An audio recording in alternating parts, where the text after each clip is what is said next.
Good morning. We're here with Andrea Inserra. She's a teacher at Indian River Central School District. She's here to talk about the Shipboard Science Workshop. Thanks for joining us this morning. Thank you. Thanks for having me. So you actually were on it, and a select group of teachers get picked to do this. I mean, you apply and then you get picked to do it.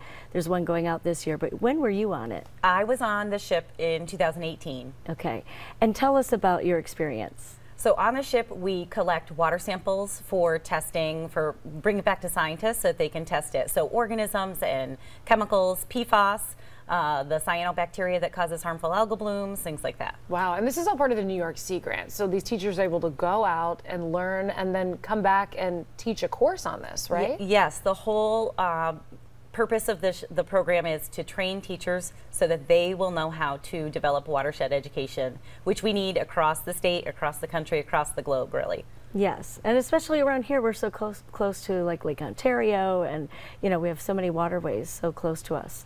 So you are reaching out saying, hey, if you want to do this, there's another ship after this year, 2028? 2028. So the ship rotates from Great Lake to Great Lake, and so it'll take 5 years before it gets back to this area. So people can apply to do the research on the ship with a scientist and then come back and develop water education programs like I have. Wow. You seem very passionate about your experience, so you really loved your time there. Yeah, I think it was pivotal in my focus on watershed education, and so I've helped to develop local programs both for the Indian River Lakes Conservancy, Project Whirl. Students can work with scientists this summer, but also at Indian River, and now the New York State Master Teacher Program wants me to start training other teachers across the state to also develop watershed education programs that are place-based. When kids are protecting their own waters, they become passionate about it. And that's really what we need. That's actually made a difference in our area then. You are actually,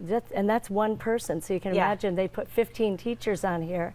Right. It makes such an impact. The domino effect. Yeah. I would imagine this is a pretty selective program for teachers to apply for. Yeah, there are only 15 teachers that are selected to go on the ship each time they go, but then those 15 teachers can help expand programs for really students all the way up to adults. We all need to learn about how to protect our waters, and it's easy to train people actually to do it, and then when you have the whole community putting in their efforts to keep an eye on their watershed, that's how we're going to protect our Great Lakes. How long are you on the ship? For a week. A week, a whole week. Wow. That's gonna be a really cool experience. It is, and they work you around the clock. So, oh, I bet. Oh, you do. Yeah, all night long. But still, you're bringing back so much information, so many things you can relate to other people, and a great experience too. So let's bring up that information. Now we do have contact info on there. This is for people to get some more info on this if they're interested. I mean, you have obviously a few years, but I would assume this is something that you'd need to plan ahead for. I mean, you're going to spend a week on a ship. Yeah, right. You've got to make some arrangements. Yeah, and you know what? There's all sorts of things that you can do to sort of prepare yourself ahead of time and be ready for that experience. It was a fabulous experience. I'm going to say you're here promoting it, so you had a good time, even though you were working. I recommend it. It was excellent. Very cool. A great opportunity for teachers. Thank you so much. Thank you. We'll be right back.